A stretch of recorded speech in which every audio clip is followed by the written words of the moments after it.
Olá pessoal, professor Bedinotto novamente com vocês. Agora para nós darmos continuidade ao pré-prova URGS 2018, vamos falar um pouco sobre óptica. Uma questão certa da prova de vocês será sobre óptica.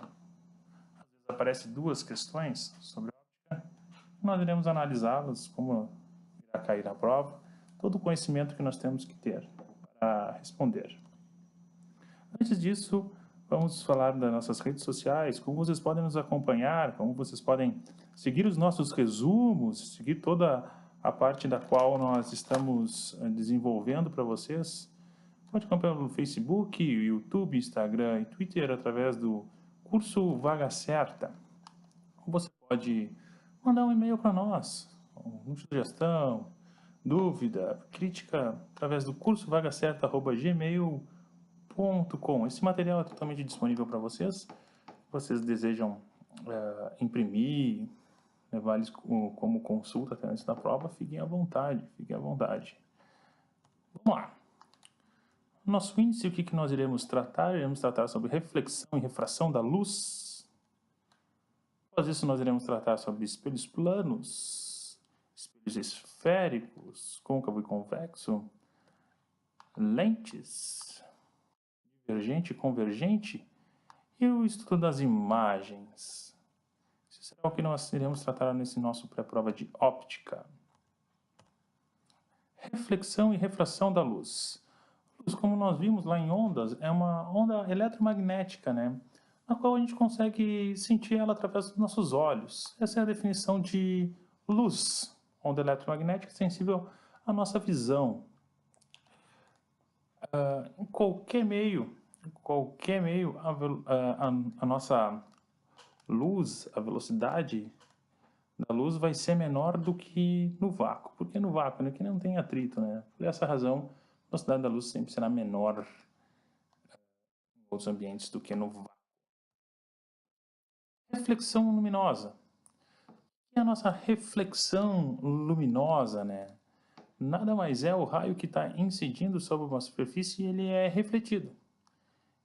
E para isso a gente tem algumas características do que isso ocorre. A nossa primeira lei diz o seguinte: o raio, há uma normal, né? Uma normal que ela forma 90 graus ali com a superfície, e o raio de incidência com a normal e com o refletido, ele são chamados de coplanares. Coplanares porque eles têm os mesmos 3 pontos aqui. São os mesmos 3 pontos. O incidente bate na normal e é refletido. E ele é chamado de coplanares, porque tem os mesmos 3 pontos. Isso se diz a primeira lei da reflexão. A segunda lei da reflexão diz que o ângulo de incidência, I é igual ao ângulo refletido R. Isso é conhecido como a nossa segunda lei da reflexão. Isso é reflexão. Um raio é incidido sobre uma superfície e ele volta para o mesmo local onde ele foi incidido. Para o mesmo meio onde ele foi incidido, melhor dizendo, não o mesmo local, o mesmo meio que ele foi incidido. Sempre com um ângulo de incidência igual ao ângulo de reflexão.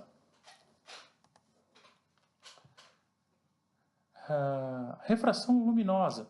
O que a gente diz que é refração luminosa? Refração luminosa é quando temos um raio e esse raio ele troca de meio. Sai de um meio e vai para um outro meio. Como a gente pode ver no exemplo que eu coloquei ali, do ar ele passa para o vidro, né? E o que ocorre, né? Há uma variação da velocidade nessa troca. Eles também são complanares, né? Como você pode ver, os 3 pontos aqui, né? Sempre tem um ponto para os 3, quando tem um ponto para as 3 retas, são ditos complanares. Só que nesse caso, né? Como que a gente vai saber qual vai ser a nossa velocidade, qual vai ser a refração que está havendo no meio? A gente vai usar algo que a gente conhece como lei de Snell. A lei de Snell diz o seguinte: o seno da incidência dividido pelo seno da refletido é igual à velocidade 1 dividido pela velocidade 2. Velocidade 1 é a velocidade do meio 1 dividido pela velocidade do meio 2. Índice de refração da luz. O que diz o índice de refração da luz? Diz a capacidade da luz de desviar, a capacidade do meio de desviar a luz. E mostra o quanto que esse meio é refringente, o quanto que ele refrata o índice da luz. É dada por essa fórmula, N igual a C sobre V. O que é C e o que é V, né? C é a velocidade da luz no vácuo. A velocidade da luz no vácuo é dada 3 vezes 10 na 8 metros por segundo, né? V é a velocidade da luz, sem ser no vácuo, obviamente. N é o índice de refração. Nota-se que N nunca vai ser menor que 1, né? Nunca vai ser menor que 1. E quanto maior for o nosso N, mais refringente é. Maior é a nossa refração. Quanto menor o nosso N, obviamente é o contrário. Menos refringente é o nosso meio. Isso é dado por seno do ângulo de incidência sobre o seno de ângulo refletido é igual a N2 sobre N1, índice de refração. 2 sobre índice de refração 1, né? Como a gente pode ver no desenho abaixo, o índice de refração 2, no caso, o vidro, né? E o índice de refração 1. Pela lei de Snell, que a gente acabou de ver as velocidades, né? Se nós unirmos toda aquela questão que a gente viu de velocidade, juntos com o índice de refração, essa fica a lei de Snell completa, né? Seno da incidência sobre seno refletido é igual à velocidade no meio 1 sobre velocidade no meio 2, que é igual ao índice de refração do N2 sobre o índice de refração do N1. Nunca se esqueça, a pegadinha de prova. A frequência é sempre constante, mesmo nessas trocas de meio. O que não é constante é a velocidade e nosso índice de refração. Vamos ver os casos. Quando a luz passa do meio mais refringente para o meio menos refringente. Primeiro, o 1 quer dizer que ele é mais refringente, o 2 menos refringente. O que acontece? Acontece que o índice de refração no 1 é maior do que no 2. Claro, mais refringente, né? N1 maior que N2. Tranquilo, acabamos de ver aqui, né? Essa relação que nós temos. Qual que era o maior? A velocidade em 1 é menor do que a velocidade em 2. É mais refringente, reflete mais, né? Tem menor velocidade. P2 vai ter maior velocidade, reflete menos, né? Maior velocidade. O I, né? Que é o nosso I. Esse ângulo aqui é o nosso I, né? Podemos ver aqui. Nosso I. Ele é menor do que o nosso R. Olha o tamanho do nosso R aqui no mouse. Muito maior. O R é maior que o I. E a frequência, como a gente viu, né? Se mantém sempre constante. O raio refratado, ele se afasta da normal. Nossa linha normal, né? O raio refratado está se afastando, justamente por isso que tem um R maior. Luz passando do meio menos refringente para o mais refringente. Olha o que acontece. Acontece agora que tudo inverte, né? O N1 precisa ser menor que o N2, claro, né? Maior índice de refração está na parte 2, né? Velocidade também inverte, como tem menos índice de refração, velocidade em 1 é maior do que a velocidade em 2, né? Esse ângulo, o ângulo I aqui é maior que o ângulo R, ó. Ângulo I, pequenininho, maior aqui, né? E o ângulo R, pequenininho. Então, a gente vê aqui, ó, mesmo caso. A frequência, obviamente, ela não muda. A frequência nunca muda, é sempre constante. O raio refratado agora, ele se aproxima da normal. Veja bem, está mais próximo da nossa linha normal, nossa linha pontilhada aqui no nosso desenho, né? Bem, e quando a luz incide exatamente na normal? Quando ela incide exatamente na normal, há uma incidência perpendicular. Ou seja, ela não sofre desvio nenhum. Ela simplesmente passa reta. Tudo continua igual. Não há desvio algum nela. Agora vamos falar um pouco de espelhos planos. O que são espelhos planos? São superfícies planas, extremamente lisas, polidas, né? E elas seguem as mesmas leis da reflexão. O que são as mesmas leis da reflexão? Temos a normal, né? incidência e o raio refletido, né? O que vai ser? Primeira lei, diz que eles são coplanares, né? Normal, raio de incidência e raio refletido são coplanares, têm o mesmo ponto. Exatamente isso, a gente acabou de ver isso. Segunda lei, lei da reflexão, diz que o raio de incidência é igual ao raio refletido, ó. Um é igual ao outro. Um é igual ao outro. Mesmas leis da reflexão. Características do espelho plano, né? Eu tenho um exemplozinho ali de um espelho plano. Diz o seguinte, ele sempre vai formar uma imagem direita, ou seja, vai ter sempre a mesma posição do objeto, igual. Ela vai estar sempre a mesma distância, 1 metro aqui a 1 metro aqui, sempre a mesma distância do espelho. A altura dela, se aqui é 0,5 metros, aqui vai ser 0,5 metros, também sempre vai ser igual. E essa nossa imagem, ela sempre será virtual.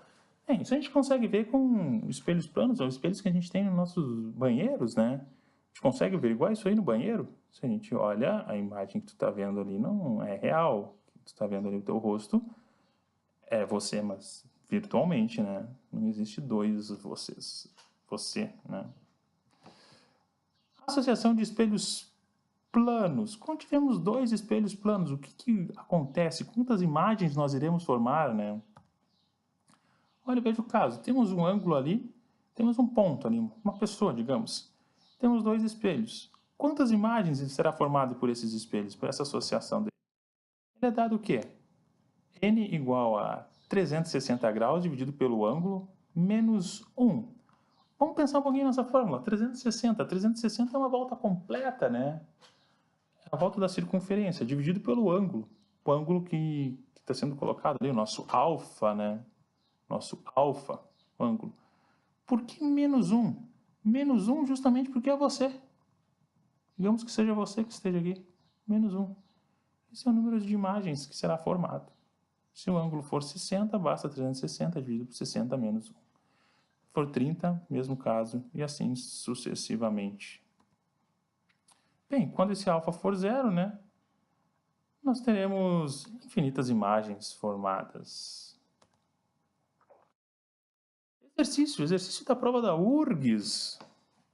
Vamos ver, se não me engano foi de 2013 esse exercício. Vamos dar uma olhada. Espelhos planos.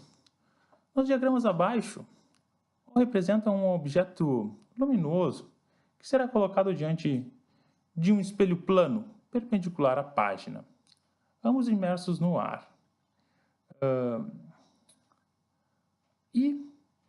Representa a imagem do objeto formada pelo espelho, e o olho representa a posição de quem observa a imagem.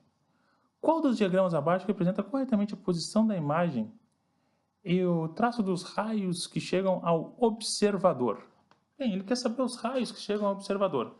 Estamos diante de um espelho plano, completamente plano, conforme ele disse aqui no enunciado, né? Espelhos planos a gente segue as nossas leis, né? Lei primeira e segunda lei. Esses têm que ser o formato dos nossos raios. Vamos ver o que tem parecido com isso aqui, né? Vocês podem ver que a B, a C e a D não tem nada parecido com isso aqui. E é que melhor se assemelha. Só a gente conseguiria ver a resposta. Ou a gente também conseguiria ver através que a gente colocasse a normal. A normal vai ter um ângulo I que vai ser igual ao ângulo R, né? Ângulo I igual ao ângulo R. Nenhuma outra eu consigo colocar uma normal onde o I fica igual a R, ó. Que não dá, não dá na B, não dá na C, na E, a D tá totalmente torta, né? Não tem sentido. E a E é a única que eu consigo colocar uma normal. Consigo usar ângulos de incidência e refração. A grande pegadinha da questão foi que ele inverteu. Geralmente os espelhos planos são dados assim, né, em sala de aula, os professores ensinam dessa maneira. E aqui ele inverteu ele. Única relação, gabarito letra E.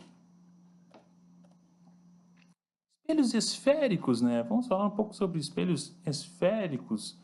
Os elementos dos espelhos esféricos.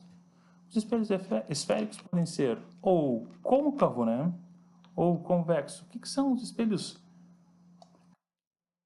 côncavos, né? Espelhos côncavos são a colher, a parte de dentro da colher, né? Espelhos convexos são a parte de trás da colher. Espelhos convexos são aqueles que a gente consegue ver, tem alguns ônibus que tem, no final dos ônibus dele, tem aqueles espelhos convexos, né? Espelhos côncavos, como eu disse, a parte de dentro da colher, são exemplos que a gente pode ver. A gente tem um vértice que é dado pela letra V, né? Um eixo principal, que é essa linha que tem. E temos foco e centro. O centro é duas vezes o foco, ou o foco é a metade do centro, né? Essa é a relação que a gente tem dos espelhos côncavo e convexo. Os raios dele. O que vai acontecer? Todo raio que incide paralelamente ao eixo principal reflete na direção do foco principal. Ou seja, ele vai bater e vai voltar no foco. Bate, volta no foco. Ou bate, passa pelo foco. Todo raio de luz que incide na direção que passa pelo foco reflete paralelamente. O que eu estou querendo dizer? O objeto está aqui, passa pelo foco, passou pelo foco e volta paralelamente. O primeiro bate paralelo e passa pelo foco. O segundo passa pelo foco, bate e volta paralelo. E, por último, todo raio de luz que incide em uma direção que passa pelo centro reflete sobre si mesmo. Ou seja, reflete no centro, quando passa pelo centro, reflete sobre si mesmo. É isso que ele está dizendo. Se você souber entender isso aqui, você consegue acertar qualquer questão de espelhos. Como assim, professor? Me mostra. Espelhos convexos. Só temos um caso, né? Por quê? Porque o foco e o centro estão dentro, parte interna. Objeto. Passou no centro, ó. Terceiro caso. Passou no centro, bateu, passou no foco. Toda vez que houver a colisão entre dois raios, é onde a gente forma a nossa imagem. Olha só, formou a imagem. Pequenininha, né? Imagem. Está dentro do espelho, ó, parte interna do espelho. Então a gente diz que ela é virtual. Ela diz que é direita. Por que ela é direita? Está no mesmo tamanho, né? Não é invertido, ó. Está à direita. Está à direita, né? Mesmo formato, né? Desculpa, não tamanho. Mesmo formato. E o tamanho, ele é menor. Tu vê aqui que ele é menor. Apenas sabendo essas três regrinhas. Espelho côncavo. Primeiro caso, quando o objeto estiver antes do centro. O objeto tem antes do centro. Bateu no espelho e voltou no foco. Excelente. Primeiro raio. Depois bateu no foco. Passou pelo foco, bateu no espelho e voltou paralelo, né? Como uma imagem real, porque não está dentro do espelho, invertida, ó, cabeça para baixo, e menor. Só isso, só sabendo os raios. Segundo caso, objeto no centro, né? O objeto está no centro, paralelo, volta pelo foco. O segundo raio ele passa pelo foco, bate e volta. Formou a nossa imagem, invertida novamente. Imagem real, porque não está dentro do espelho, invertida e de mesmo tamanho que o objeto. Terceiro caso, continua a brincadeira. Paralelo bate no espelho, volta pelo foco. Passa pelo foco, bate, paralelo, forma a imagem. Real novamente, porque não está dentro, invertida e maior. Quarto, quando ele estiver no nosso foco, né? O que acontece? Bate no espelho, paralelo, volta pelo foco. Bate no vértice, volta pelo foco. Não consigo fazer que ele passe pelo foco. Ó. Passa pelo foco, ele nunca vai formar. Com linhas paralelas. Linhas paralelas não formam imagem. Não há formação de imagem quando fica no foco. E quinto caso, objeto entre o foco e o centro, né? Entre o foco e o centro, bate, volta pelo foco. Bate no vértice, volta, forma uma imagem grande dentro do nosso espelho, né? Ou seja, uma imagem virtual, direta, né? E maior. É o único caso que é formada uma imagem virtual nos espelhos côncavos. Questão da nossa prova, da URGS. Vamos ver. Assinale a alternativa que preenche corretamente as lacunas do enunciado abaixo na ordem em que aparecem. Para que as seguranças possam controlar o movimento dos clientes, muitos estabelecimentos comerciais instalam espelhos convexos. Exatamente, são os espelhos que a gente possa ver. Quem já foi no centro de Porto Alegre consegue ver bastante espelhos desses. São os espelhos que tem nos ônibus, né? Atrás quando o passageiro vai descer, a porta de trás do ônibus, o cobrador conseguir enxergar. Em pontos estratégicos da loja. A adoção desse procedimento, deve-se ao fato de que esses espelhos aumentam o campo de visão do observador. Isso acontece porque a imagem de um objeto formada por esses espelhos é espelho convexo, caso único que a gente tem, nosso único caso. O objeto bate, volta pelo foco. Luz bate no centro e volta. Cruzou. Menor, virtual e direita. Essa é a nossa resposta. Virtual, direita e menor. Não coloquei o gabarito. Letra A. Esqueci de colocar a letra A. Essa é a nossa resposta. Nosso espelho convexo. Lentes. Vamos falar um pouquinho de lentes. Classificação das lentes. As lentes podem ser convergentes ou divergentes. Divergentes que elas divergem do foco, né? Saem. Convergentes que elas convergem a um ponto. Sobre os raios luminosos dela. O raio que incide na lente paralela ao seu eixo emerge para o foco da imagem. Mesma relação que a gente viu nos espelhos. Ó. O raio luminoso que incide na lente, em direção que passa pelo foco do objeto, emerge paralelo ao eixo principal. E o raio luminoso que incide na lente passa pelo centro óptico, não sofrendo desvios. Mesmas relações que a gente estava vendo lá na nossa parte de espelhos. Batendo no foco, voltando no foco, incide, passa pelo foco, incide paralelo e passa pelo eixo. Mesmas relações que a gente viu nas lentes convergentes e lentes divergentes. Lentes convergentes. Objeto antes do centro. O objeto está antes do centro aqui, né? Paralelo, passa pelo foco. Ótimo. Passou pelo foco, incidiu paralelo. Formou a nossa imagem, né? Poderia também ser formada através dele passando pelo centro, né? Então a nossa imagem, está aqui ela. Imagem real, invertida e menor. Onde é que a gente usa isso? É usado em máquinas fotográficas e o nosso olho humano. Nosso olho humano tem esse formato. Segundo caso, quando o objeto estiver no centro. Objeto no centro. Olha aí. Paralelo, passa pelo foco. Passou pelo foco, ficou paralelo. Formou a nossa imagem, ó. Real, invertida e de mesmo tamanho. O exemplo que a gente tem disso são os scanners e os xerox. Terceiro caso, objeto entre o centro e o foco. Mesma coisa. Bateu paralelo, passa pelo foco. Incidiu pelo eixo central, né? Formou a nossa imagem. Real, invertida e maior. O exemplo que a gente tem disso são os projetores de slides. Vocês podem ver que até agora, tudo que eu mostrei para vocês de lentes convergentes segue os espelhos côncavos. Sim, tem a mesma relação. Tem total igual. Se for lá acompanhar pelos espelhos côncavos, é a mesma definição. Quando tiver o objeto antes do centro, vai ser real, invertido e menor.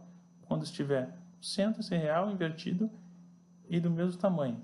Quando estiver entre o centro e o foco, vai ser real, invertido e maior. Mesma relação. E vai continuar sendo assim quando o objeto for no foco. Lembra o que acontecia quando o objeto era no foco? Ficava linhas paralelas. Linhas paralelas não formam imagens. Ou seja, no caso das lentes convergentes, não há formação de imagem quando tiver no foco o objeto. O exemplo que a gente tem disso é o farol. Quinto, objeto entre o foco e o centro. Objeto entre o foco e o centro. Bate no centro, no eixo, né? Volta. Bate no foco e volta, formando uma imagem grande, virtual, direta e maior. São as nossas lupas. Assim que é o funcionamento das lupas e de quem precisa usar lentes para hipermetropia, para enxergar de perto. Todos esses casos aqui, esses 5 casos que eu citei aqui para vocês, são os mesmos dos espelhos côncavos. E as lentes divergentes? O senhor está querendo me dizer, professor Bedinotto, que as lentes divergentes, então, vai seguir os mesmos casos dos espelhos convexos? Exatamente, mesmo caso. Objeto, bateu, voltou pelo foco. Passou pelo foco, o foco veio, bateu, paralelo, formou a nossa imagem virtual, direita e menor. É um que a gente utiliza para o olho mágico, aquele olho para identificar quem está atrás da porta. Para quem tem miopia, os míopes usam lente divergente. Questão 45, que caiu na prova da URGS, né? A figura abaixo representa um objeto real, colocado diante de uma lente delgada de vidro, com pontos focais F1 e F2. O sistema todo está imerso no ar. Estamos no ar. Nessas condições, a imagem do objeto fornecida pela lente... Bem, trata-se de uma lente divergente. Professor, como é que sabe o que é uma lente divergente? Lente divergente tem exatamente esses formatos. Lentes convergentes têm os formatos com uma setinha. Divergentes têm esses formatos e convergentes são formatos com uma setinha. São lentes divergentes. Lentes divergentes, nosso único caso, né? Sempre irá formar a imagem virtual, direita e menor que o nosso objeto. Ou seja, gabarito letra D. Estudo das imagens. Nosso último caso de óptica, né? É a relação que a gente sempre vai ter entre a imagem e o objeto, visto anteriormente. Isso pode ser tanto usado para lentes como para espelhos, né? Aqui eu enchi de informações para vocês, nas quais, por exemplo, temos um objeto aqui, né?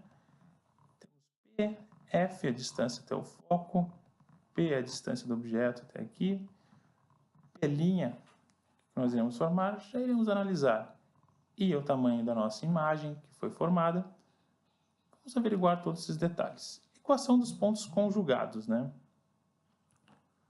1 sobre F é igual a 1 sobre P mais 1 sobre P'. O que é F? F é a nossa distância focal. P é a posição do objeto. Distância do objeto, né? P', posição da imagem. Posição que ele está da nossa imagem. Se eu quiser saber se eu tenho a distância focal ou a posição da imagem, eu quiser saber a posição do objeto, consigo achar através dessa fórmula, equação dos pontos conjugados.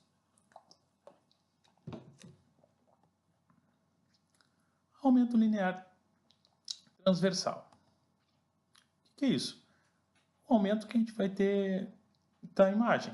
Como é que eu calculo ela? Né? I sobre O. O que é I?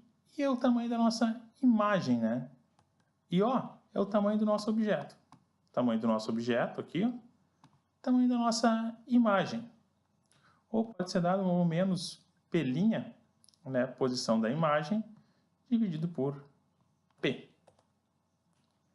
Vergência. O que é vergência, né? É a convergência da lente, o grau dela. Isso é vergência. Ela é sempre calculada 1 sobre o foco. O foco, quando for positivo, a nossa vergência vai ser positiva. Isso ocorre em lentes convergentes. Em lentes divergentes, ali o foco é menor que zero, negativo, nossa vergência será negativa. Vamos ver um exercício. Prova da URGS também. Observe a figura abaixo. A figura E representa um espelho esférico, côncavo. Ó, está dizendo que é o nosso espelho côncavo, com distância focal 20. Bem, se a distância focal 20, nosso centro vale 40, ou seja, o nosso objeto está atrás do nosso centro, né? Um objeto extenso colocado a 60 centímetros do vértice, então, ou seja, está atrás do nosso centro. Já soubemos qual é o caso que a gente tem que fazer. Professor, não lembrei do caso na hora da prova. Faz os raios, lembra dos raios. Paralelo, volta no foco, passa pelo foco, volta paralelo. Simples assim.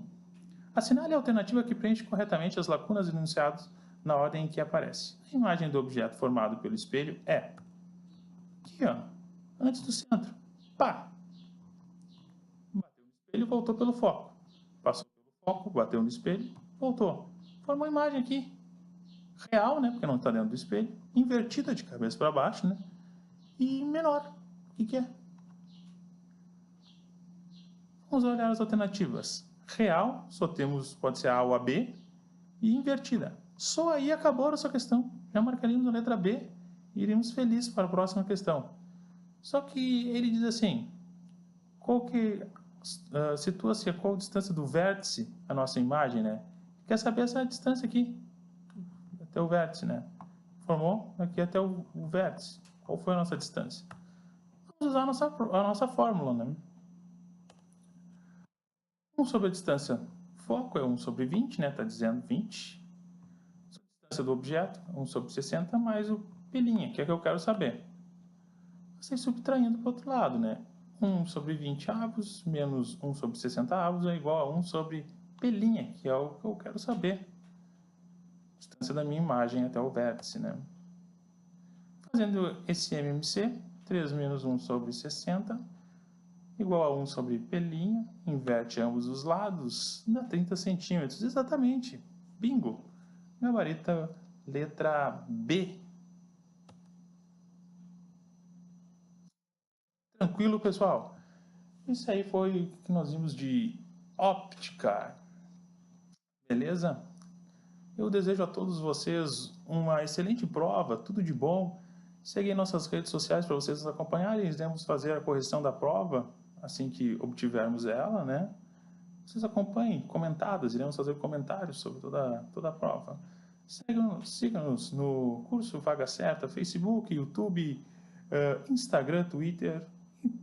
Caso deseje mandar um e-mail para nós, ou até mesmo mandar pelo Facebook, pelo Instagram, pelo YouTube, como preferir, fique à vontade, estamos à disposição. Um forte abraço, desejo para vocês uma excelente prova, tudo de bom. Estamos com vocês. Um abraço. Tchau, tchau.